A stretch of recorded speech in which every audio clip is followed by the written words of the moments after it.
ওকে, hi everyone, আমি শুভ। আজকে আমরা যাচ্ছি আমাদের দুর্গাপূজার যে ডেকোরেশন করতে। আমাদের এলাকা হচ্ছে আমরা এই ডেকোরেশনটা করি নাই, আমাদের অন্য একটা এলাকায় আমরা হচ্ছে সেই ডেকোরেশনের কাজ করতে চলেছি। আমার সৌরভ দায় দুইজন এসে পড়ছে গাংপাড়, এটাকে পরিচিত বলে বরগুনা সদরের ভিতর। সেখানে আমরা এসে পড়ছি দুইজনে। আমার বাবা হচ্ছে এখানে আছে, আর একজন আমাদের সাথে কাজ করে, সেও আছে ওখানে। তাই আমি ঢুকলাম, ঢুকে দেখতে আসি মোটামুটি কী কাজ বাজ হয়েছে।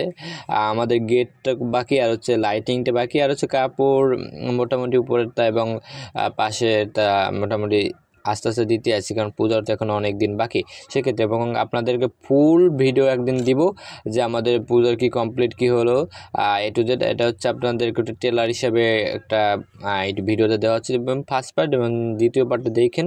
এখানে হচ্ছে আমাদের তার টানা হচ্ছে রাস্তার এখান থেকে যে মেইন রোড, তো এটাকে বলে বরগুনা সদর হচ্ছে মেইন রোডে একটা, আর দুইটা মেইন রোড আছে, একটা আর চুকুলে একটা সাইডে। ওকে, মেইন রোডে দেওয়া হয়ে গেছে, তার এক সাইডে দিয়েছে, এক সাইড দিয়ে এই হচ্ছে আমাদের মন্দির। এখন হচ্ছে প্রতিমা হচ্ছে ঢেকে রাখা হয়েছে, কারণ বাংলাদেশের যে পরিস্থিতি ওটা না বলাই বেটার ফিল করি।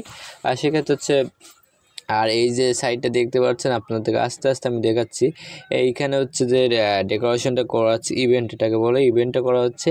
ওখানে হচ্ছে ধর বিভিন্ন ধরনের যে সম্মানীয় ব্যক্তির আছে, ওখানে তারা আসবে, ওখানে হচ্ছে বসবে। আর হচ্ছে আর বিভিন্ন ধরনের পাবলিক যারা আছে তারা এসে প্রতিমা দেখবে, এখন ছবি শ্যুট করবে এবং প্রার্থনা করবে ভগবানের কাছে। এই তো এখন দুর্গা মা আসছে, প্রতি বছর আমাদের সর্বজনীন দুর্গা পুজো বলা হয় এটাকে। তো সেটার জন্য আমরা করতে আসছি, এবং এটা বেশি বেশি ওকে উপরে ডেকোরেশন করা হয়ে গেছে। এখন আমরা মিনিমাম করে দিব। আর হচ্ছে ওকে গাইজ সবাই ভালো থাকবেন, নেক্সট একটা ভিডিও দেখাবে, কারণ আমি অনেক সময় পাই না। এবার নেক্সট আপনাদেরকে ফুল A to Z ভাবে দেখাবে। এই আমাদের উপর লাইটিং সম্পূর্ণ কমপ্লিট। ওকে গাইজ ভালো থাকবেন, এবং আমার এখন একটা জমাত আছে, সেই জায়গায় হচ্ছে প্যান্ডেল খুলতে যাবো। ওকে, এবং আমি সময় পাই না, আমি তো ফ্রিল্যান্সার, সেক্ষেত্রে কাজবাজ করার পছন্দ আই থিঙ্ক একটুকু সময় পাই না। ওকে, এখন হচ্ছে আপনাদের মোটামুটি ভিডিও দিবে, সবাই ভালো থাকবেন, নেক্সট একটা ভিডিওতে দেখা হবে।